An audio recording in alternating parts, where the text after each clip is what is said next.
আউযু বিল্লাহি মিনাশ শাইতানির রাজিম বিসমিল্লাহির রহমানির রহিম রব্বি জিদনি ইলমা রব্বি জিদনি ইলমা রব্বি জিদনি ইলমা। আমি যখন পড়ি আমার সাথে সাথে সবাই একটু মনে মনে পড়বেন, ঠিক আছে? আর লেখা কিন্তু কেউ দেন না, খুবই দুঃখজনক।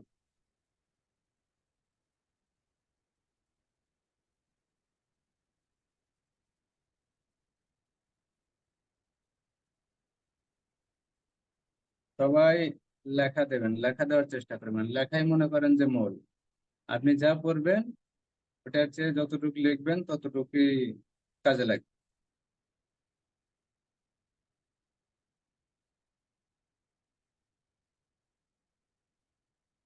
প্রথম থেকে বলবো? আচ্ছা, ঠিক আছে, প্রথম থেকে 5 মিনিটের ভিতরে বলে শেষ করি।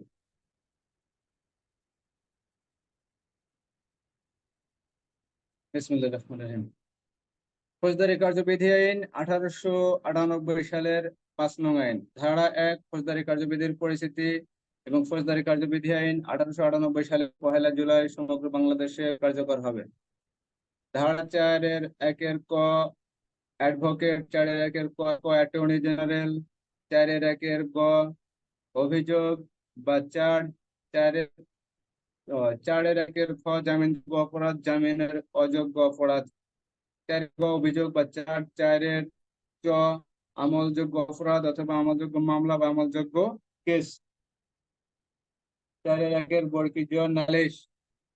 নালিশ নালিশকে দেওয়ানি আদালতে আরজি বলা হয়, যে কোনো সময় এমসিকিউ আসতে পারে।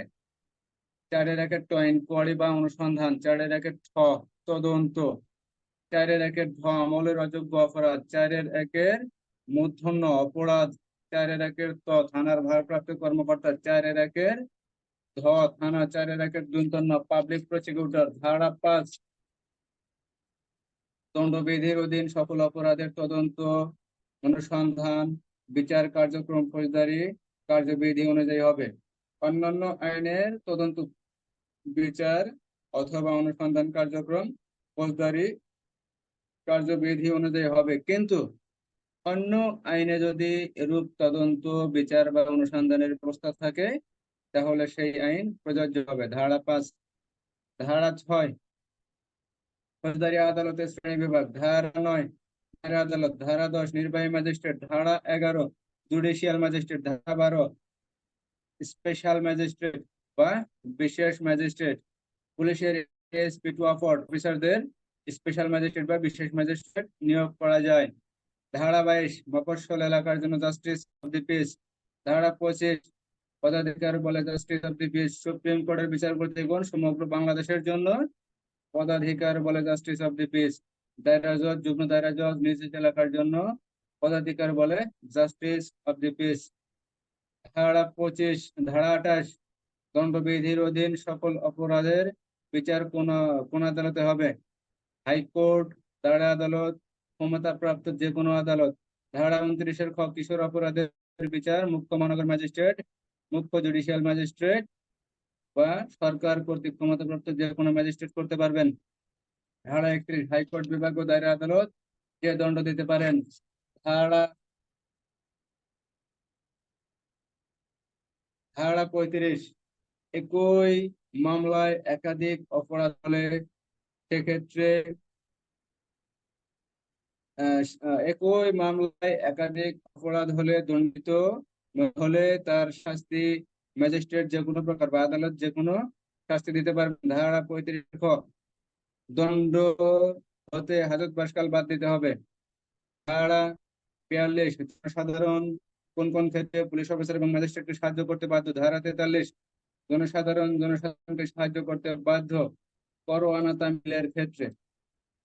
ধারা 44, জনসাধারণ কতিপয় অপরাধ সম্পর্কে পুলিশ অফিসার এবং ম্যাজিস্ট্রেটকে সংবাদ দেবেন। ধারা 45, কতিপয় ব্যক্তি, গ্রামের জমির মালিক, জমিদার, মেম্বার, চেয়ারম্যান, গ্রাম পুলিশ চৌকিদার, দফাদার, এই জাতীয় ব্যক্তি কতিপয় অপরাধ সম্পর্কে পুলিশ অফিসার এবং ম্যাজিস্ট্রেটকে সংবাদ দেবেন।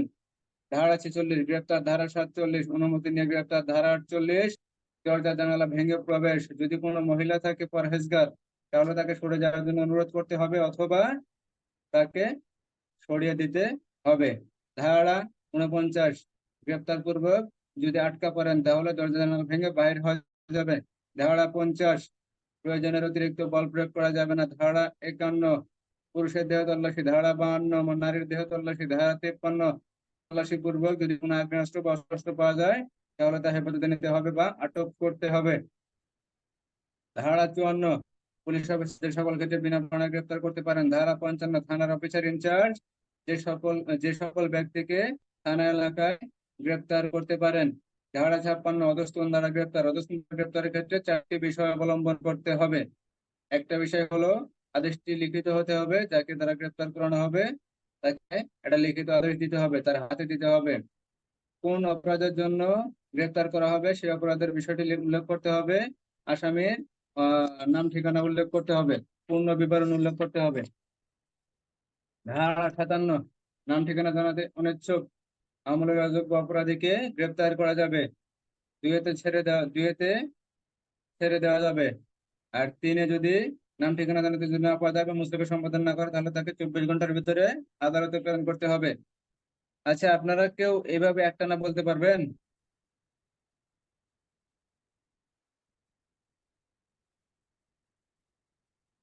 একটু কথা বলেন। স্যার পারবো অল্প অল্প। রিমা বলেন 58 থেকে।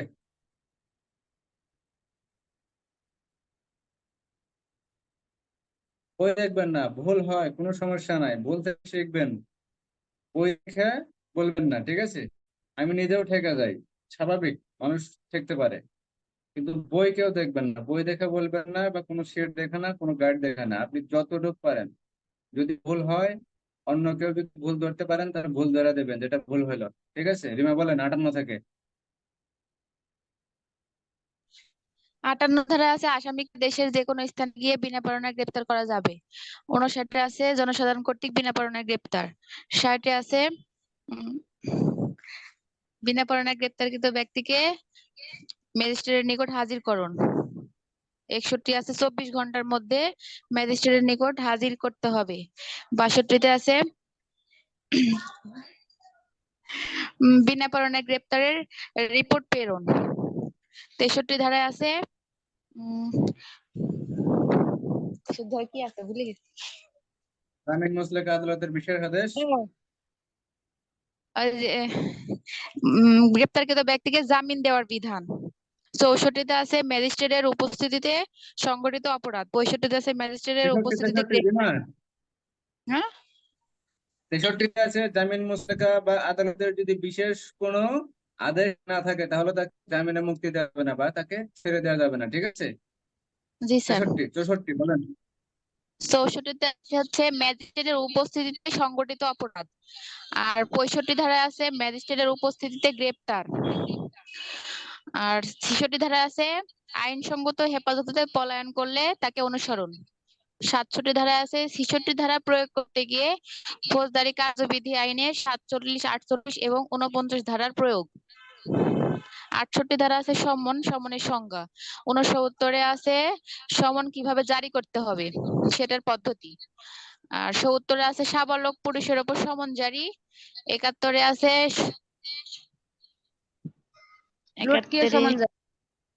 মানে সমনকৃত ব্যক্তিকে পাওয়া না গেলে সাক্ষীদের উপস্থিতিতে সমন জারি। 72 আছে সরকারি চাকরিজীবীর প্রতি সমন জারি। 73 আছে আদালতের এখতিয়ারের বাইরে সমন জারি। 74 ধারায় আছে সমন জারির প্রমাণ জারিকারী অফিসার না থাকলে সমন জারির প্রমাণ। 75 ধারায় আছে হচ্ছে গ্রেপ্তারি পরোয়ানার মাধ্যমে হাজিরকরণ। 76 ধারায় আছে কি আদালত কর্তৃক জামানত গ্রহণের নির্দেশ। 77 ধারায় আছে এক বা একাধিক পুলিশ বা ব্যক্তির ওপর গ্রেপ্তারি পরোয়ানা জারি। তারপরে 78 ধারায় আছে গ্রেপ্তারি পরোয়ানা নির্দেশিত করা যাবে। জি স্যার। এক বা একাধিক ব্যক্তি অথবা এক বা একাধিক পুলিশের উপর গ্রেপ্তারি পরোয়ানা নির্দেশিত করা যাবে কার্যকরী করার জন্য, ঠিক আছে? ধারা জি 77।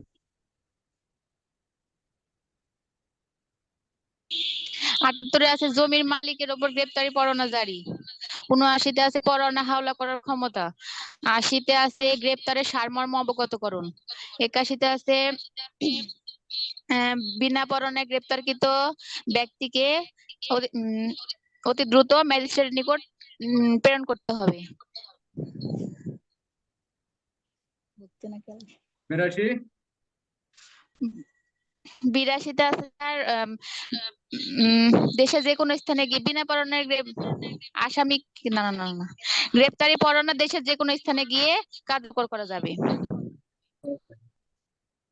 83 83 আছে আদালতের এখতিয়ারের বাহিরে গ্রেপ্তারি পরোয়ানা প্রেরণ। 84-তে আছে হচ্ছে এখতিয়ারাধীন এলাকার বাহিরে গ্রেপ্তারি পরোয়ানা তামিল পদ্ধতি। 85-তে আছে জেলার বাহিরে গ্রেপ্তারি পরোয়ানা তামিল পদ্ধতি। 20 মাইল 20 মাইল যদি দূরত্ব থাকে তাহলে ওই এলাকার এখতিয়ারাধীন ম্যাজিস্ট্রেট বা আদালতের নিকট ওই আসামিকে সোপর্দ করতে হবে। যদি 76 পূরণ না থাকে তাহলে গ্রেপ্তারকৃত আসামিকে নির্বাহী ম্যাজিস্ট্রেটের নিকট প্রেরণ করতে হবে। তারপর 86 বলেন।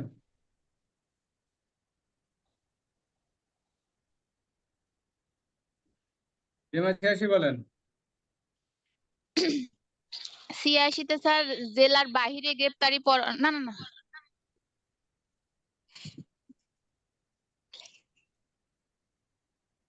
আসামিকে ম্যাজিস্ট্রেটের নিকট সোপর্দ করার পর কি পদ্ধতি ম্যাজিস্ট্রেট অবলম্বন করবেন?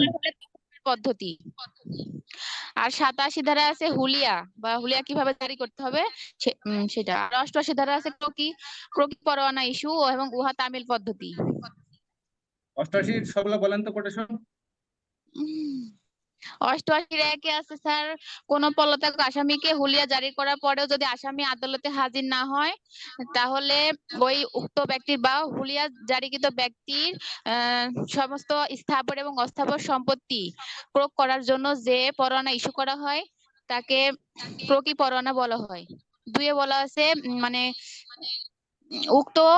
উক্ত আদেশ যে স্থানের মধ্যে দেওয়া হয়েছে ওই ক্রোকভুক্ত ব্যক্তির ওই স্থানে যদি কোনো স্থাবর বা অস্থাবর সম্পত্তি থাকে অথবা ওই স্থানের বা অন্য জেলাও যদি কোনো স্থাবর বা অস্থাবর সম্পত্তি থাকে তা একই আদেশ দ্বারা ক্রোক করা যাবে। আর 3-এ বলা আছে হচ্ছে অস্থাবর সম্পত্তি ক্রোক করার পদ্ধতি।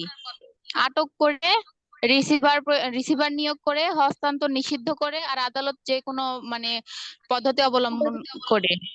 আর 4-এ বলা আছে স্থাবর সম্পত্তি ক্রোক করার পদ্ধতি। দখল নিয়ে রিসিভার নিয়োগ করে হস্তান্তর নিষিদ্ধ করে আর আদালতের যে কোনো সিদ্ধান্ত গ্রহণ করে। 5-এ বলা আছে প্রকৃত সম্পত্তি যদি পচনশীল বা হচ্ছে জীবন্ত প্রাণী স্থাবর সম্পত্তি ক্রোক স্থাবর সম্পত্তি ক্রোক বললাম তো স্যার, দখল নিয়ে রিসিভার নিয়োগ করে আর হচ্ছে হস্তান্তর নিষিদ্ধ করে আর আদালত যে কোনো সিদ্ধান্ত গ্রহণ করে। হস্তান্তরের সাথে খাজনাও যাবে, খাজনা প্রদান নিষিদ্ধ করে। খাজনা প্রদান অথবা সম্পত্তি হস্তান্তর নিষিদ্ধ করে এখানে খাজনা যাবে। বলেন তারপর একটা বলেন। 5 নম্বরে বলা আছে প্রকৃত সম্পত্তি যদি জীবন্ত প্রাণী বা হচ্ছে পচনশীল হয় বস্তু হয় তাহলে আদালত উক্ত প্রকৃত সম্পত্তিকে বিক্রয়ের নির্দেশ দিবেন এবং বিক্রয়কৃত অর্থ আদালতের নির্দেশ অনুযায়ী ব্যবহৃত হবে। আর 7-এ বলা হয়েছে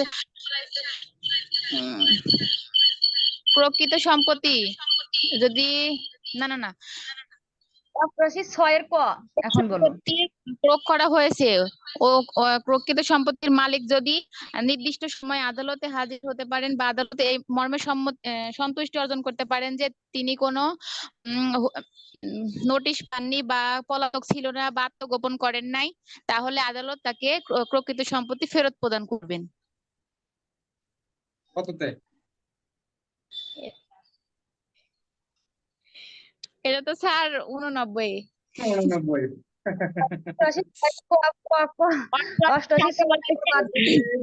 প্রকৃত সম্পত্তি যদি পছন্দ বা জীবন্ত প্রাণী হয় তাহলে আদালত তা বিক্রয়ের নির্দেশ দিবেন। 88(6) ক বলার পরে 88(7) বলা লাগে, তারপরে 89 ধারা। 88(7) বলছে, 88(6) কতে বলছে যে যে আদালত প্রক্রিয়ার আদেশ দিয়েছেন ওইখানে যদি কোনো নিরপরাধ ব্যক্তি সত্য বা কোনো অংশ থাকে, সে যদি প্রমাণ করতে পারে, তাহলে আদালত 6 মাসের মধ্যে ওই দাবি যদি উত্থাপিত করে, তাহলে আদালত 6 মাসের মধ্যে ওনার সম্পত্তি ওনাকে ফেরত দিবেন, এরকম কিছু 88(6) ক। আর 88(7) ধারাতে বলছে মানে হুলিয়াধীন ব্যক্তি তারা তে পুনরায় যদি, আবার সম্পত্তি বিক্রয় করবে। হ্যাঁ হ্যাঁ, জি স্যার। আর হলো 88 90 শুধু 90 89 বলছেন, 90 বলেন, 90 রিমা।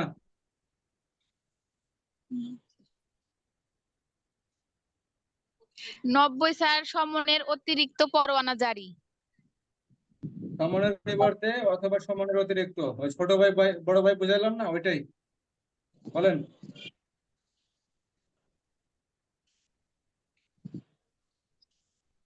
স্যার আপনি আর বলবো না। 91 বলতে পারবেন? না 90 থেকে কে বলতে পারবে 105 পর্যন্ত? স্যার পারবো না ওইভাবে, তবে একটু ট্রাই করি, যেহেতু সামনে পরীক্ষা দেবো, একটু ট্রাই করি স্যার। ভুল হলে স্যার একটু বলে দিয়েন। স্যার ওই যে অবশ্যই 90 বলেন। বলছিলেন সমনের সমনের পরিবর্তে, মানে সমনের পরিবর্তে সমনের অতিরিক্ত পরোয়ানা প্রেরণ, মানে হলো কোনো ব্যক্তি হাজির করার জন্য আদালত কার্যবিধি অনুসারে ক্ষমতাপ্রাপ্ত হইলে নিম্নলিখিত ক্ষেত্রে হলো বা পরিস্থিতিতে সমনের পরিবর্তে অতিরিক্ত পরোয়ানা প্রেরণ করতে পারেন। 90 কতে বলছে সমন দেওয়ার পূর্বে বা সমন দেওয়ার পরে নির্ধারিত সময়ের মধ্যে আদালত যদি এইরূপ বিশ্বাস করিবার কারণ ঘটে যে পলাতক সে পলাতক হইয়াছে বা সমন মান্য করবে না, এরূপ ক্ষেত্রে সমনের পরিবর্তে অথবা সমনের অতিরিক্ত পরোয়ানা প্রেরণ মানে জারি করতে পারেন। কে পারেন? আদালত পারেন। আর 90 খতে বলছে সে যদি উক্ত সমন জারি অনুসারে হাজির হইতে ব্যর্থ হয় বা সমনের যত সময়ে হাজির হইয়াছে বলিয়া প্রমাণিত হয়, তাহার হাজির হওয়ার জন্য পর্যাপ্ত সময় ছিল, কিন্তু তিনি যে আহ, এ- এ- মানে সময় ছিল, কিন্তু আহ উম, প্রতীয়মান হয় যে তার ব্যর্থতার জন্য তিনি যুক্তিসঙ্গত কারণও প্রদর্শন করেননি, এমন অবস্থায় ওই তো সমনের পরিবর্তে হলো স্যার আদালত গ্রেপ্তারি পরোয়ানা জারি করতে পারে। আর 90 তো স্যার বললেনই স্যার, ওই যে কালকে যে আপনি হাজির হওয়ার জন্য মুচলেকা নিবার ক্ষমতা, মানে আপনি মানে একজন ব্যক্তি অফিসে আছে, কিন্তু কালকে আবার অফিসে আসবে কিনা তার জন্য আপনার স্যার ওই যে মুচলেকা সম্পাদন করতে পারে, যে সে মানে জামিনদার সহ বা জামিনদার ব্যতীত যে কালকেও যেন আগামীকালকেও যেন সে অফিসে আসে, এই জন্য মানে অগ্রিম আর কি জামিনদার সহ বা জামিনদার ব্যতীত মুচলেকা নিতে পারবেন। আর 92 বলছে যে ওই মুচলেকা, 92 তে যান। জি স্যার। আর 92 বলছে স্যার যদি কেউ ওই মুচলেকার শর্ত যদি লঙ্ঘন করেন, যে আগে যে মুচলেকা নিছিলাম সেটা যদি কেউ লঙ্ঘন করে, তাহলে গ্রেপ্তারি পরোয়ানা প্রেরণ করতে হবে। 92 93 জি স্যার। আর 93 কতে স্যার 93 কতে বলছে স্যার বাংলাদেশের ওই যে বাহিরে গ্রেপ্তারি পরোয়ানা প্রেরণ, আর সমন। 93 না সমন জারি, জি স্যার। আর 93 খতে বলছে বাংলাদেশের বাইরে গ্রেপ্তারি পরোয়ানা জারি। আর 93 গতে বলছে বিদেশ হতে প্রাপ্ত পরোয়ানা বাংলাদেশে জারিকরণ পদ্ধতি, মানে বিদেশ হতে যদি কোনো গ্রেপ্তারি পরোয়ানা বাংলাদেশে আসে তাহলে বাংলাদেশের গ্রেপ্তারি পরোয়ানা যেভাবে জারি করা যায়, ওই বিদেশ হতে গ্রেপ্তারি পরোয়ানা আসার পরে সেই একই নিয়মে একইভাবে যে আপনার জারি করতে হবে, এরকম কিছু 93 যে। 94 আর এছাড়া দলিলাদি বা অন্যান্য বস্তু দাখিল করার জন্য মানে আদালত ম্যাজিস্ট্রেট সমন বা দিতে পারে। থানাপ্রাপ্ত কর্মকর্তা সমন বা জি লিখিত স্যার, আদেশ দিতে পারেন। জি স্যার, ওই যে মানে কোনো মামলা তদন্তের ক্ষেত্রে যদি কোনো দলিলাদি বা কোনো বস্তু যদি দাখিল করার প্রয়োজন হয়, সেক্ষেত্রে আদালত বা থানার ভারপ্রাপ্ত কর্মকর্তা যে উক্ত দলিল বা বস্তু করার জন্য ওই যে উদ্ধার করার জন্য স্যার যে কি বলবো উম, সমন দিতে পারে আর কি। এটা হলো স্যার ওই 94 মানে হাজির করার জন্য, একে বলছে। উদ্ধার করার জন্য না, হাজির করার জন্য সমন দিতে পারেন বা লিখিত আদেশ দিতে পারেন। ধারা 94 এর 1।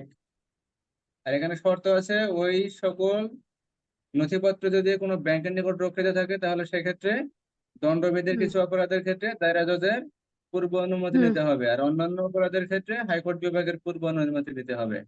আর 94 হ্যাঁ দিয়ে জি বলা স্যার। আছে, ওই ব্যক্তি নিজে হাজির না করে যদি অন্য কোনো ব্যক্তির মাধ্যমে হাজির করে তাহলে তিনি আদেশ মান্য করেছেন বলে গণ্য হবে।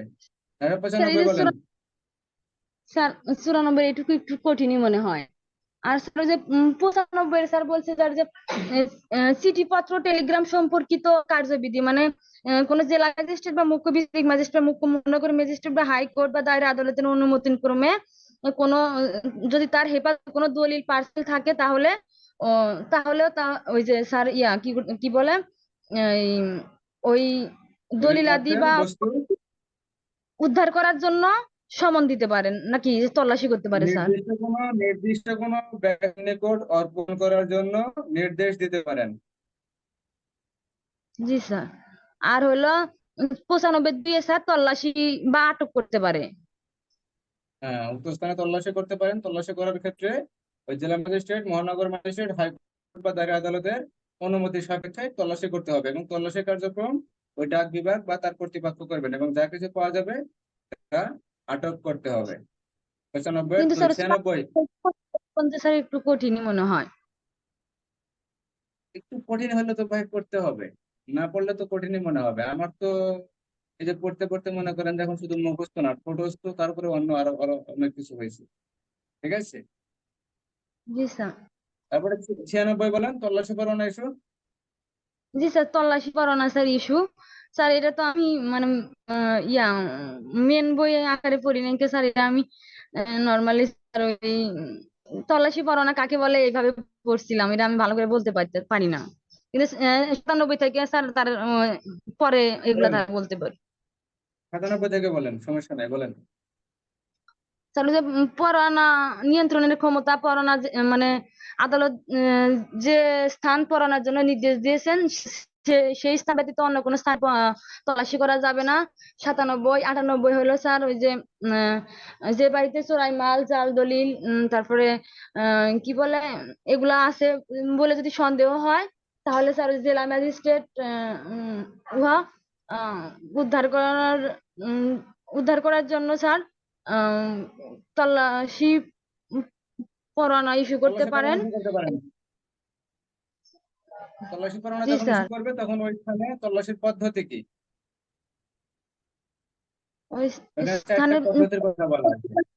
স্যার তাহলে তিনি পরোয়ানা জারি করে কনস্টেবল পদের উপরস্থ কোনো পুলিশ কর্মচারী অফিসারকে নিম্নবর্ণিত বিষয়ে কর্তৃত্ব দিতে পারেন, এবং ওই যে প্রয়োজন হুম। অনুসারে সাহায্য নিয়ে ওই স্থানে প্রবেশ করতে হবে। তারপরে উক্ত স্থানে তল্লাশি করতে হবে। তারপরে উক্ত স্থানে যে মালামাল গুলা পাওয়া গেল সেগুলো দখলে নিতে হবে। তারপরে স্যার আর কি, আর হলো ওই এগুলো সম্পর্কে কোনোভাবে কোনো নিরাপদ স্থানে পাহারা রাখার জন্য নিশ্চিত করতে হবে, পাহারা কিসের নিশ্চিত করতে হবে বা নির্দিষ্ট নিরাপদ কোনো স্থানে রাখতে হবে। তারপর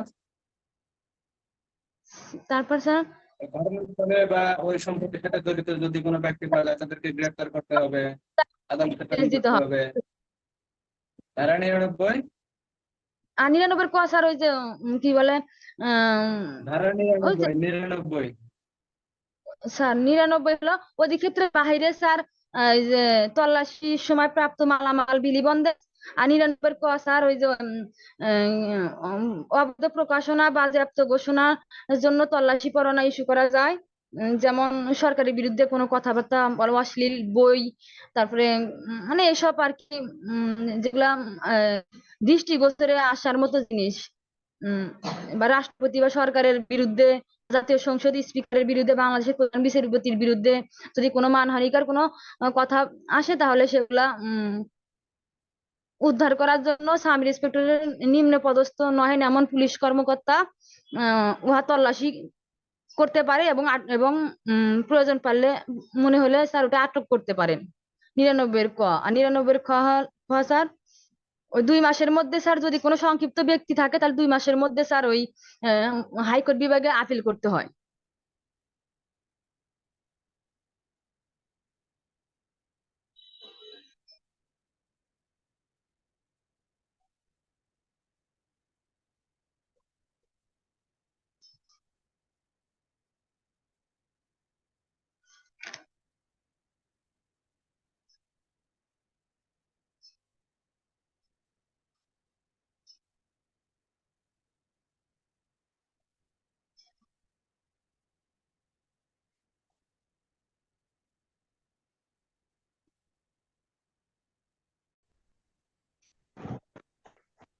স্যারের কি পরে কথা আমরা কি স্যার আমার শুনলেন? পরীক্ষা আপনার কাছে স্যার, আপনার এত কষ্ট করার দরকার নেই, আমরাই টাকা দিয়ে করবো স্যার, আপনি ফিরি ফিরি আমাদের শ্রম দিচ্ছেন।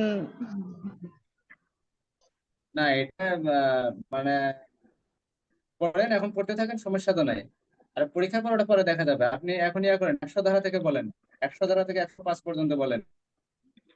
স্যার 100 ধারাতে বলছে বেআইনিভাবে আটক ব্যক্তিকে উদ্ধার করার জন্য তল্লাশি পরোয়ানা ইস্যু করতে পারে আদালত পারেন। তারপরে আপনার স্যার ওই যে তল্লাশি পরোয়ানা নির্দেশ প্রভৃতি স্থান যেমন হলো স্যার ওই 96, 98, 99, 100 ধারা অনুসারে দেওয়া তল্লাশি পরোয়ানার ক্ষেত্রে প্রযোজ্য হবে। আর 102 স্যার বলছে যে আবদ্ধ স্থানের ভারপ্রাপ্ত ব্যক্তি তল্লাশি করিতে পারেন। মানে স্যার কি বলেন, ওই আবদ্ধ স্থানে এই অধ্যায় অনুসারে স্যার ওই যে 47 ধারা অনুসারে স্যার কোনো মানে আবদ্ধ স্থানে যদি কোনো কিছু থাকে মানে রাখা হয় বা লুকায়িত থাকে, তখন স্যার ওই বস্তুটাকে উদ্ধার করার জন্য স্যার পুলিশ অফিসার মানে যেই ব্যক্তি তল্লাশি করুক না কেন ওই স্থানে প্রবেশ করার জন্য বাড়ির মালিকের অনুমতি নিতে হবে স্যার। এটা স্যার ওই যে 102-1 ধারা, মানে ফৌজদারি কার্যবিধি 47 ধারার বিধান সাপেক্ষে।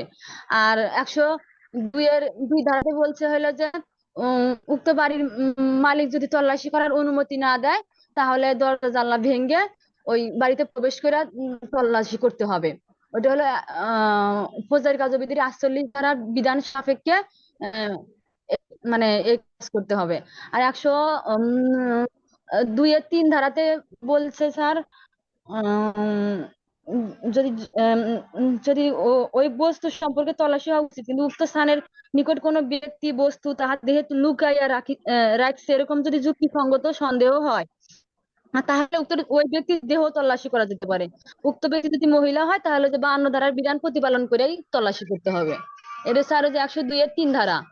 আর 103-1 ধারাতে বলছে স্যার ওই তল্লাশি করার পূর্বে ওই পুলিশ অফিসারকে অবশ্যই 2-3 জন দুইজন এলাকার 2 জন বা ততোধিক ব্যক্তিকে তল্লাশি করার সময় সাক্ষী হিসাবে ডাকতে হবে। 103-2 ধারা, 103-1 ধারা। 103-2 বলছে স্যার উক্ত স্থানে যদি কোনো মালামাল পাওয়া যায় তাহলে তালিকা প্রস্তুত করে 1 কপি জব্দ তালিকা করতে হবে, তবে সেটা সাক্ষীদের উপস্থিতিতে করতে হবে। 103-3 ধারাতে বলছে স্যার ওই যে বস্তু তল্লাশি করে পাওয়া গেছে এবং যে বাড়িতে স্যার তল্লাশি করা হচ্ছে ওই বাড়ির মালিক যদি সঙ্গে থাকতে চায় তাহলে সঙ্গে নিয়ে তল্লাশি করতে হবে। এবং ওই সাক্ষীগণের সাক্ষ্য নিতে হবে, এবং ওই বাড়ির মালিক বা সাক্ষীরা যদি বলে যে একটা নকল আছে, তাহলে ওই যে স্যার তল্লাশি করে তার কি নকল বা একটা কপি ওই বাড়ির মালিক যদি চায় বাড়ির মালিককে বা সাক্ষীকে দিতে হবে। 103-3 ধারা এটা। আর 103-4 ধারাতে বলছে স্যার সমস্ত মালামাল স্যার তল্লাশি করে একটি তালিকা প্রস্তুত করবেন এবং উক্ত ব্যক্তি অনুরোধ করলে তাহাকে উহার একটি নকল দিতে হবে। আর ওই যে 103-5 ধারাতে বলছে যে যে ব্যক্তিদের সাক্ষী হিসেবে ডাকা হয়েছে তারা যদি যুক্তিসঙ্গত কারণ ছাড়া যদি আদালতে হাজির না হয়, তাহলে সেক্ষেত্রে অবশ্যই ওই যে দণ্ডবিধির 187 ধারা মোতাবেক স্যার যে ওই জনসাধারণ বা ওই সাক্ষীগণ কেস অপরাধী দ্বন্দ্ব হবে। পাওয়া যাবে। জি স্যার, দণ্ডিত হবে না আর কি এরকম। আর 104-এ বলছে যে দলিল বা বস্তুর জন্য তল্লাশি করা হচ্ছে, ইচ্ছা করলে আদালত ওই দলিল বা বস্তুকে আটক রাখার ক্ষমতা আছে তার, মানে আদালতের আটক রাখার ক্ষমতা আছে। আর এটা হলো 104 স্যার। 105-এ বলছে যে ম্যাজিস্ট্রেট তার উপস্থিতিতে তল্লাশি আদেশ দিতে পারেন এবং যে স্থানে তল্লাশির জন্য তিনি তল্লাশি পরোয়ানা জারি করার জন্য আদেশ দিচ্ছেন এবং তার উপস্থিতিতে তল্লাশিও করতে পারেন, এরকম কিছু স্যার। ঠিক আছে, আজকে আমরা নতুন অধ্যায় শুরু করব, শান্তি রক্ষা এবং সদাচরণের মুসলেকা সম্পাদন। ঠিক আছে, বিসমিল্লাহির রহমানির রহিম। ধারা 106, দণ্ডিত হওয়ার পর শান্তি রক্ষার মুসলেকা সম্পাদন। দণ্ডিত হওয়ার পর অথবা দণ্ডপ্রাপ্ত ব্যক্তির নিকট থেকে শান্তি রক্ষার মুসলেকা সম্পাদন। যদি কোনো ব্যক্তি দণ্ডবিধির 141 থেকে 160 ধারা পর্যন্ত এই অপরাধগুলোর মধ্যে 4টি অপরাধ ব্যতীত, এই 4টি অপরাধ কোন অপরাধ? 143, 149, 153 ক ও 154 ধারার অপরাধ ব্যতীত কোনো অপরাধে অপরাধী হয়ে যদি দণ্ডপ্রাপ্ত হয় বা দণ্ডাদেশ প্রাপ্ত হয় এবং আদালত যদি মনে করেন ওই ব্যক্তির নিকট থেকে শান্তি ভঙ্গের মুসলেকা সম্পাদন করা প্রয়োজন, তাহলে তাকে অনধিক 3 বছরের জন্য জামিনদার সহ অথবা জামিনদার ব্যতীত শান্তি রক্ষার মুসলেকা সম্পাদনের আদেশ দিতে পারেন। কথা বোঝা যায় না গেলে বলবেন। তাহলে ধারা 106-তে বলা হয়েছে, যদি কোনো ব্যক্তি কোনো অপরাধে দণ্ডপ্রাপ্ত হয় অথবা দণ্ডাদেশ দেওয়া হয়, তাহলে সেই ব্যক্তিকে শান্তি রক্ষার জন্য আদালত মুসলেকা সম্পাদন করতে পারেন। তাহলে দণ্ডপ্রাপ্ত ব্যক্তির নিকট থেকে আদালত 3 বছরের জন্য, সর্বোচ্চ 3 বছর, 3 বছরের অধিক হবে না এমন সময়ের জন্য শান্তি রক্ষার মুসলেকা সম্পাদনের আদেশ দিতে পারেন।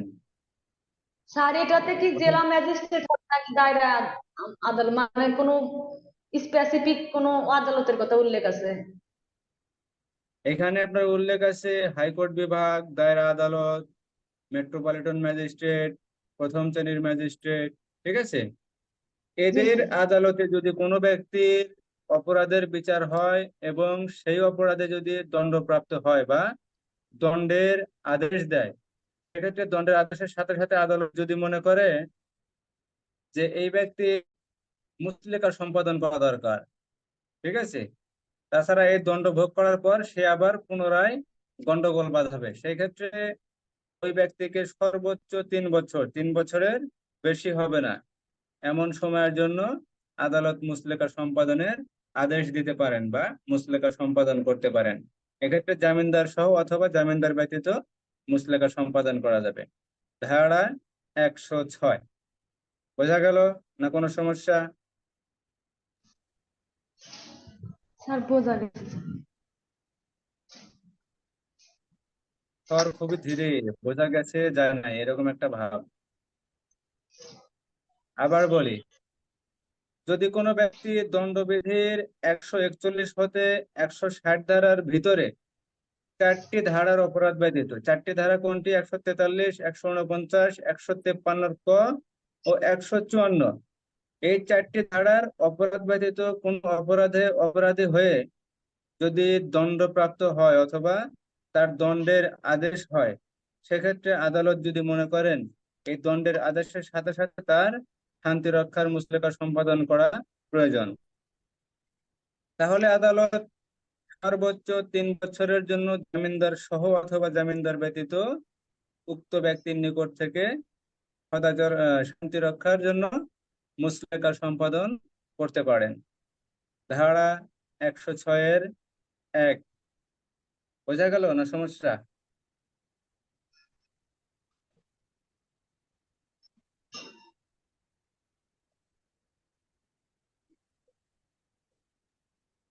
তবে একটু বলেন, বোঝা গেল? আরেকবার বলেন স্যার ওটা। আরেকবার বলবো, একদম শর্ট করে বলি। জি স্যার।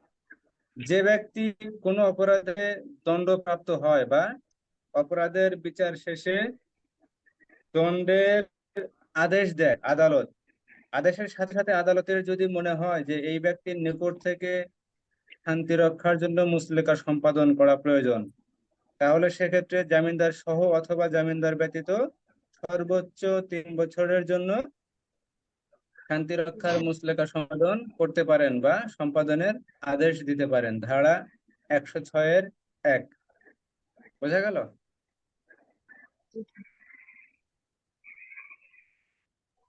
জি স্যার। এখানে ধারা 106 বলছে, দণ্ডিত হওয়ার পর, কোনো অপরাধে দণ্ডিত হয়েছে, দণ্ডিত হওয়ার পর আদালত মনে করতেছে যে তার নিকট থেকে মুসলেকা সম্পাদন করা দরকার, তাহলে দণ্ডপ্রাপ্ত ব্যক্তির নিকট থেকে 3 বছরের জন্য শান্তি রক্ষার মুচলেকা সম্পাদন করা যায়।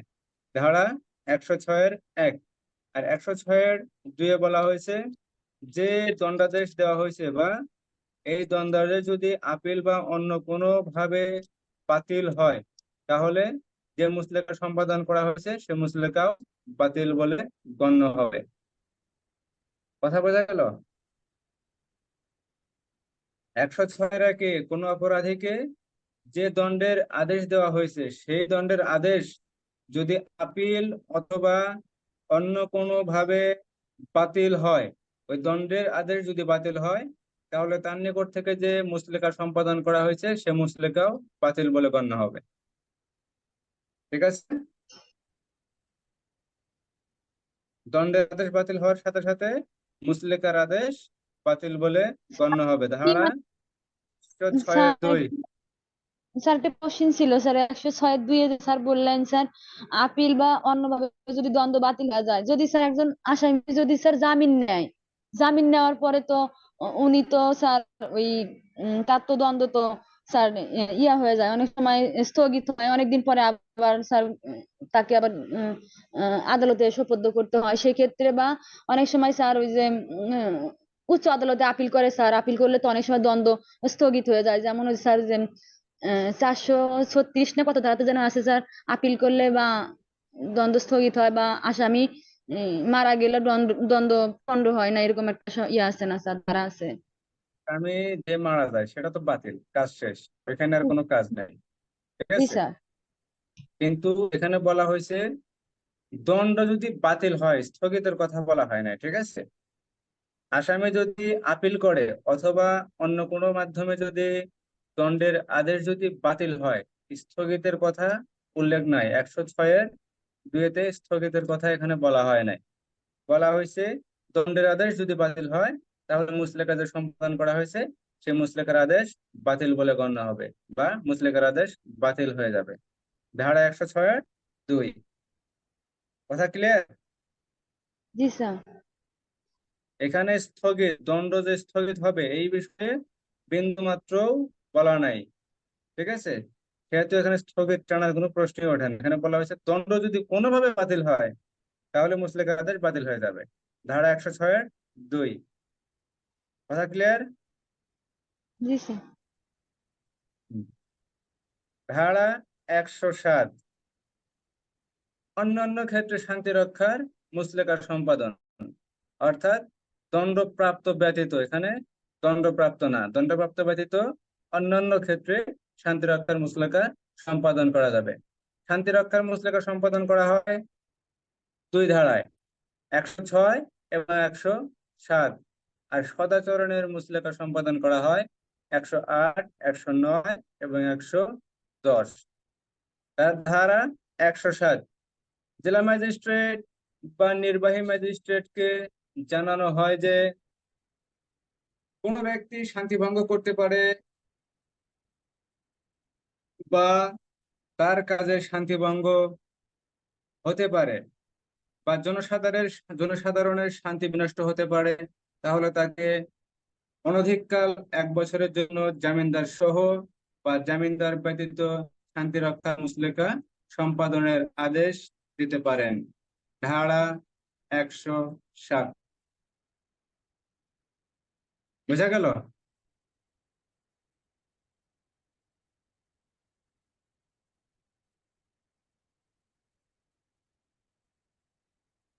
ধারা 107 বোঝা যায়?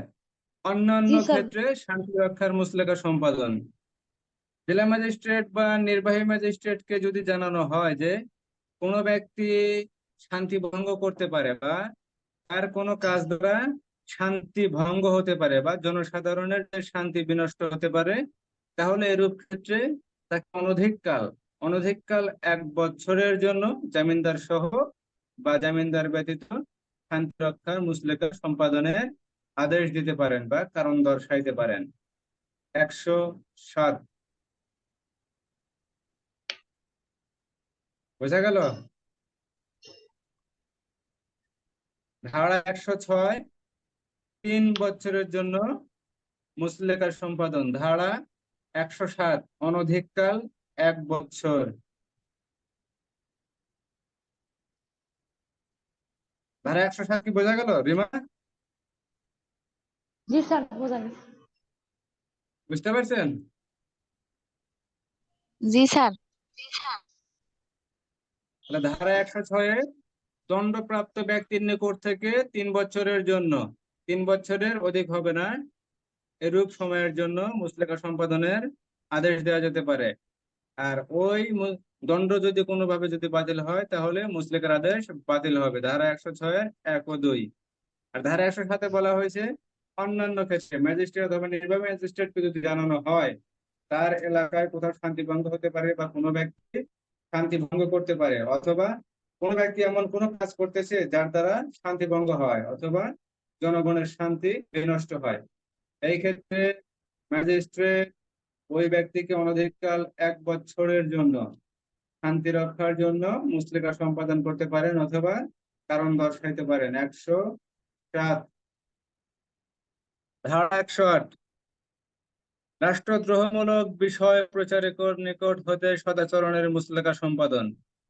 অর্থাৎ এমন কোন ব্যক্তি আছেন যে রাষ্ট্রদ্রোহমূলক অপরাধ করে, রাষ্ট্রের বিরুদ্ধে কোনো কাজ করে, রাষ্ট্রের বিষয় নিন্দা করে, রাষ্ট্রের বিচারকদেরকে ভয় দেখায় বা রাষ্ট্রদ্রোহমূলক কোনো অপরাধ করে বা কোনো সংবাদ প্রকাশ করে বা কোনো বিষয় প্রচারণা করে, এরূপ ব্যক্তির নিকট থেকে 1 বছরের জন্য সদাচরণের মুচলেকা সম্পাদনের আদেশ দেওয়া যেতে পারে। ধারা 108। ধারা 108 বলা হয়েছে রাষ্ট্রদ্রোহমূলক বিষয় প্রচারকের নিকট হতে সদাচরণের মুচলেকা সম্পাদন।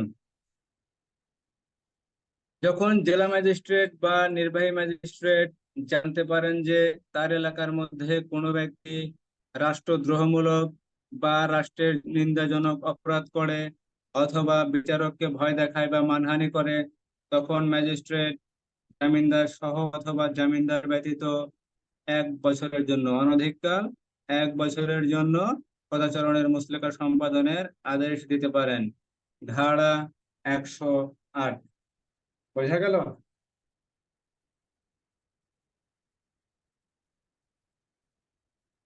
ধারা 108।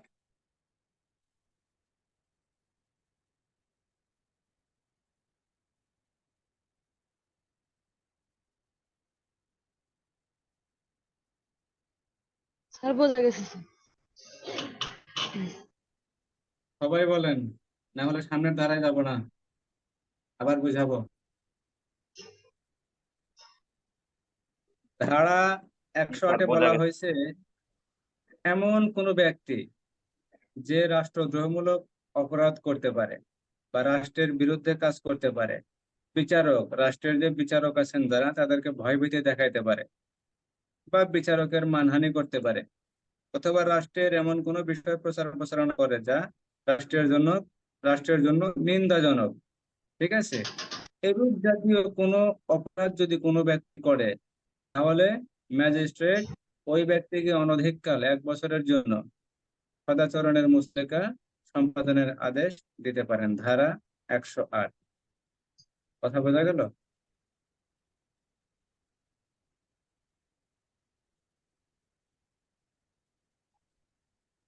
সবাই বুঝতে পারছেন ধারা 108?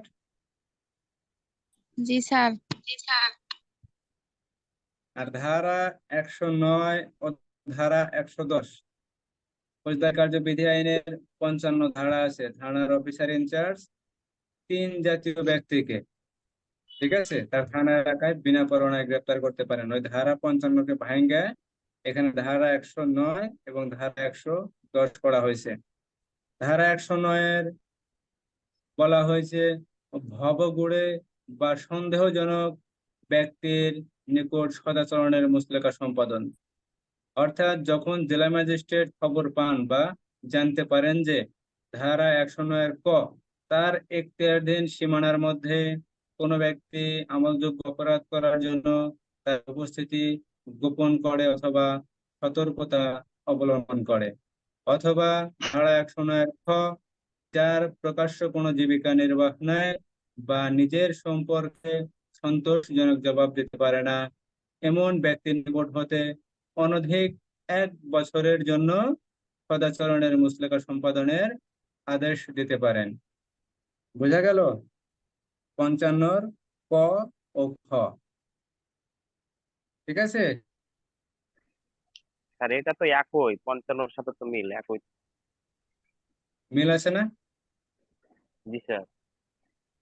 ওটাই বললাম যে 55 আপনার ক ও খ যে আছে, এখানে ধারা 109 ক ও খ, আর ধারা 110 বলা হয়েছে অভ্যাসগত অপরাধী, আর 55 গতে বলা হয়েছে বিভিন্ন অভ্যাসগত অপরাধী, চোর, ডাকাত, চোরাই মাল গ্রহণকারী, চোরের আশ্রয়দাতা। ঠিক আছে? এই জাতীয় অপরাধীকে থানার অফিসার ইনচার্জ যেমন বিনা পরোয়ানায় গ্রেপ্তার করতে পারেন। এখানে এই জাতীয় অপরাধীর নিকট থেকে আদালত অনধিক 3 বছরের জন্য জামিনদার সহ অথবা জামিনদার ব্যতীত মুচলেকা সম্পাদনের জন্য আদেশ দিতে পারেন। কথা কি ক্লিয়ার? ধারা 109-10।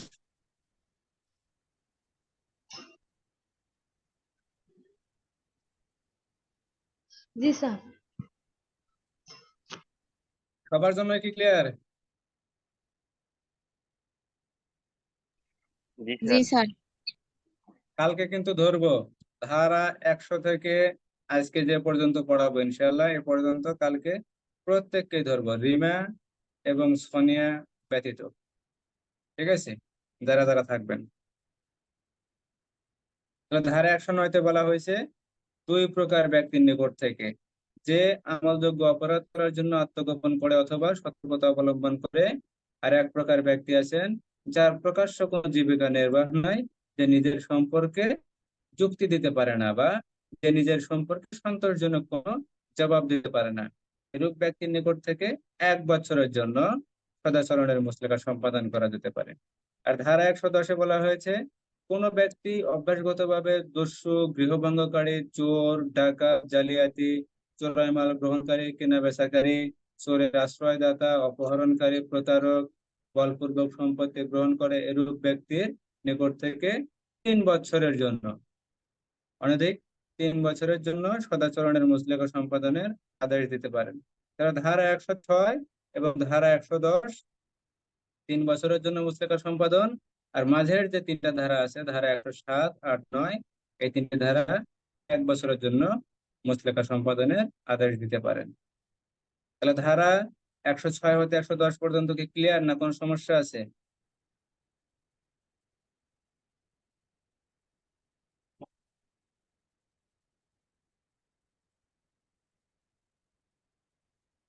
কোনো সমস্যা আছে এই ধারাগুলা?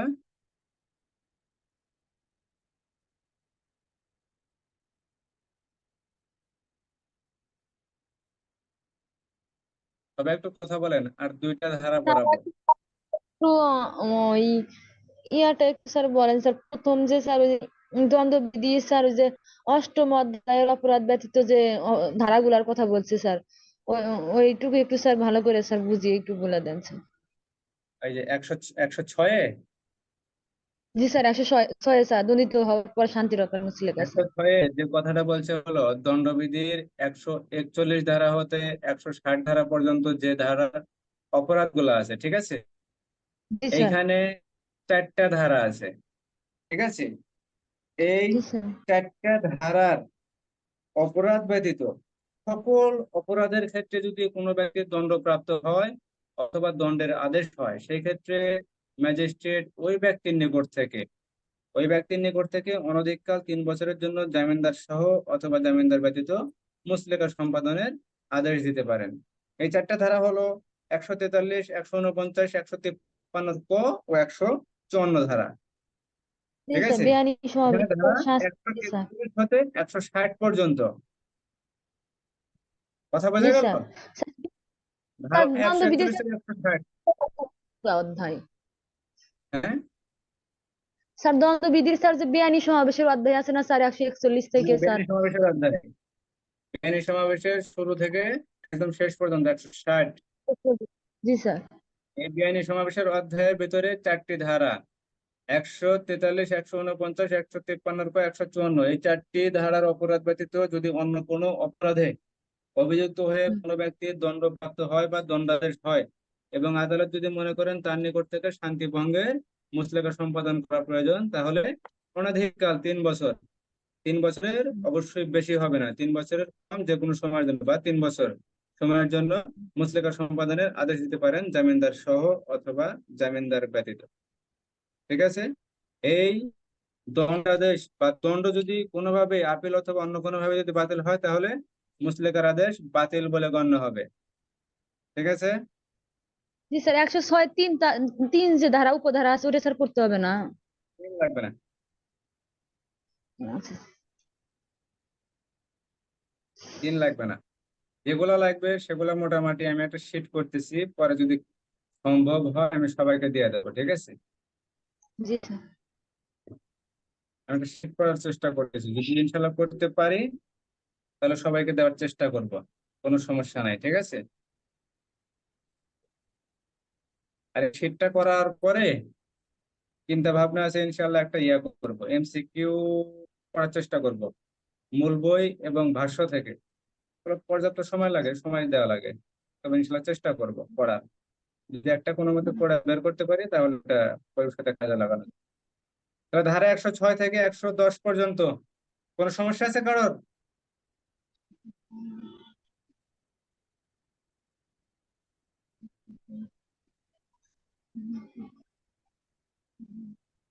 রিমা, সাথী, কোনো সমস্যা আছে? কথা বলেন।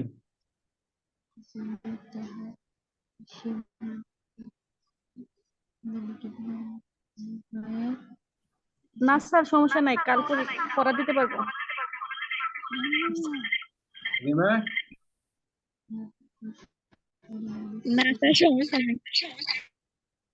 রিমা হাসতেছে, সমস্যা থাকতে পারে। ঠিক আছে, কালকে আবার পড়বো। আগামী মনে করেন যে কয়দিন আছে, ঠিক আছে, রিভাইজ হবে তো ইনশাল্লাহ ঠিক হয়ে যাবে। ধারা 112, কারণ দর্শানোর আদেশ দিতে পারেন। যেখানে মুচলেকা সম্পাদন করতে পারেন সেখানে মুচলেকা সম্পাদনের পূর্বে কারণ দর্শানোর আদেশ দিতে পারেন। কোন ম্যাজিস্ট্রেট ফৌজদারি কার্যবিধি 107, 108, 109 ও 110 ধারা অনুসারে কার্যক্রম গ্রহণের ক্ষেত্রে কোনো ব্যক্তিকে কারণ দর্শানোর নোটিশ দেওয়ার প্রয়োজন হলে ওই যে খবরটা আছে, অপরাধের বিষয়টা আছে, সেই বিষয়ের সারাংশ, মুচলেকার অর্থের পরিমাণ, বলবৎ থাকার মেয়াদ, জামিনদারের সংখ্যা, প্রকৃতি ও শ্রেণী উল্লেখ করে কারণ দর্শানোর আদেশ দিতে পারেন। ধারা 112, 107, 108, 109 ও 110 ধারার যে অপরাধ আছে সেই অপরাধের খবরের সারাংশ, মানে যে খবরটা আছে সেই খবরের মূল বিষয়টা উল্লেখ করে মুচলেকার অর্থের পরিমাণ, যদি মুচলেকা সম্পাদন করা হয় সেই মুচলেকা কি পরিমাণ অর্থ থাকবে সেই অর্থের পরিমাণ উল্লেখ থাকবে, ওই মুচলেকাটা কতদিন বলবৎ থাকবে সেই বিষয়টা উল্লেখ থাকবে, জামিনদারের সংখ্যা, জামিনদার কয়জন হবে সেই বিষয়টা, প্রকৃতি ও শ্রেণী, জামিনদারের প্রকৃতি কিরকম হবে, কোন শ্রেণীর হবে উল্লেখ করে আদালত কারণ দর্শানোর আদেশ দিতে পারেন। ধারা 112 বুঝা গেল?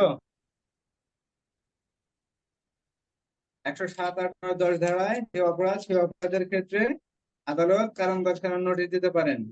কারণ দর্শানোর নোটিশের ক্ষেত্রে কি কি বিষয় উল্লেখ থাকবে? এখানে উল্লেখ থাকবে অপরাধের যে বিষয়টা আছে অপরাধের বিষয়ের সারমর্ম উল্লেখ থাকবে, অপরাধের মুচলেকার অর্থের পরিমাণ উল্লেখ থাকবে, কি পরিমাণ মুচলেকা, যদি মুচলেকা সম্পাদন করা হয় কি পরিমাণ অর্থ দ্বারা মুচলেকা সম্পাদন করা হবে, জামিনদারের সংখ্যা কিরূপ হবে, জামিনদারের শ্রেণী প্রকৃতি কিরূপ হবে, এদের উল্লেখ করব কারণ দর্শানোর নোটিশ দেওয়া যেতে পারে। ধারা 112, ঠিক আছে? 107, 8, 9 ধারায় 10 ধারায় মুচলেকা সম্পাদন করা যেতে পারে। আর ধারা 112-তে এই 107, 8, 9, 10 ধারা অনুসারে কার্যক্রম গ্রহণের ক্ষেত্রে কোনো ব্যক্তিকে কারণ দর্শানোর নোটিশ দেওয়ার প্রয়োজন হলে প্রাপ্ত খবরের সারাংশ, বলবৎ থাকার মেয়াদ, মুচলেকার অর্থের পরিমাণ, জামিনদারের সংখ্যা, জামিনদারের প্রকৃতি ও শ্রেণী প্রভৃতি বিষয় উল্লেখ করে কারণ দর্শানোর আদেশ দেওয়া যেতে পারে। ধারা 112 বোঝা গেল?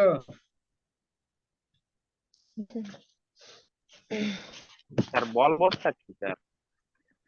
বলবৎ এর আগেও একদিন বলছি, বলবৎ মানে এটা আপনার কয়দিনের জন্য বলবৎ থাকবে বা কি পরিমাণ সময়ের জন্য কার্যকরী থাকবে, ঠিক আছে? এটা একটা কার্যকরী বলবৎ, মানে কার্যকরী বিষয়টা কতদিন কার্যকর থাকবে, ঠিক আছে? যেমন গ্রেপ্তারি পরোয়ানা ওই যে বলবৎ থাকবে, মানে গ্রেপ্তারি পরোয়ানা কতদিন কার্যকরী থাকবে, কতদিন কার্যকর করা যাবে, এই বিষয়টা বলবৎ বিষয়টা হলো কার্যকরীর মতো, ঠিক আছে? আচ্ছা, ঠিক আছে। তাহলে ধারা 112 বোঝা গেল?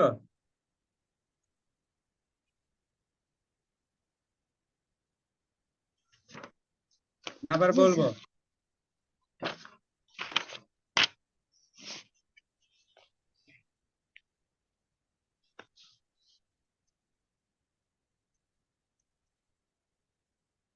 ধারা 113 আদালতে উপস্থিত ব্যক্তির ক্ষেত্রে পদ্ধতি। এই 112 ধারায় যে আদেশটি দেওয়া হবে, এই আদেশটি যার বিরুদ্ধে দেওয়া হবে সেই ব্যক্তি যদি আদালতে হাজির থাকে বা উপস্থিত থাকে, তাহলে তাকে আদেশটি পড়ে শোনাতে হবে এবং সারমর্ম বুঝিয়ে দিতে হবে। ধারা 113, কথা বোঝা গেল?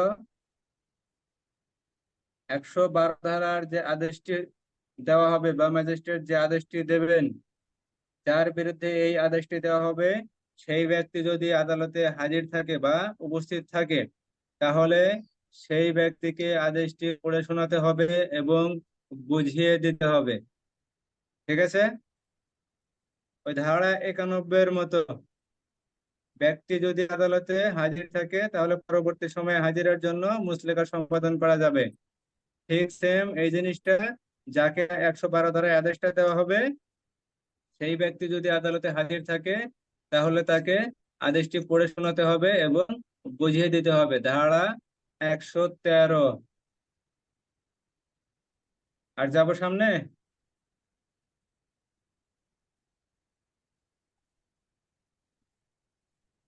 ধারা কি 113 বোঝা গেল? খুবই সুন্দর ধারা।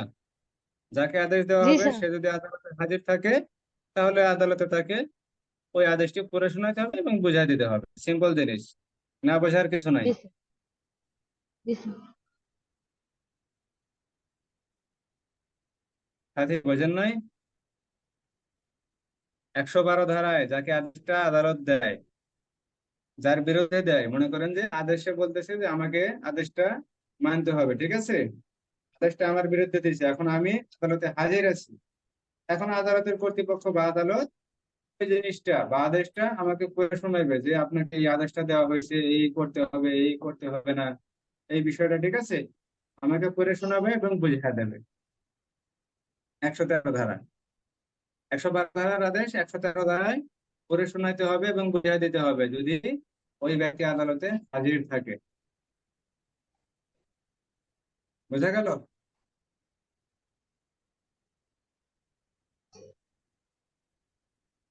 সাথী এখন কি ক্লিয়ার? ঠিক আছে, ক্লিয়ার। আর সামনে যাব না, থাক। 7টা ধারা হয়েছে, আজ দরকার নাই। পরবর্তীতে আগামীকালকে একটু দেখবেন, আপনারা একটু অগ্রিম দেখে আসবেন। 114 ধারা হতে 125 ধারা পর্যন্ত কালকে চ্যাপ্টার শেষ করে দেব। এই সদাচরণের মুচলেকা, এই যে মুচলেকা আছে সমস্ত এই মুচলেকার পাঠটা আগামীকালকে ইনশাল্লাহ শেষ করে দেবো 125 ধারা পর্যন্ত, ঠিক আছে? জি স্যার। এবার একটু দেখবেন 114 ধারা, 115, 116, 117, 118, 119, 124 ও 125 ধারা। 1, 2, 3, 4, 5, 6, 7, 8টা। খুব একটা বেশি ধারা না। এই ধারাগুলো খুবই সুন্দর, পড়তে ভালো লাগে যদি বুঝতে পারেন। যদি বুঝতে পারেন তাহলে ভালো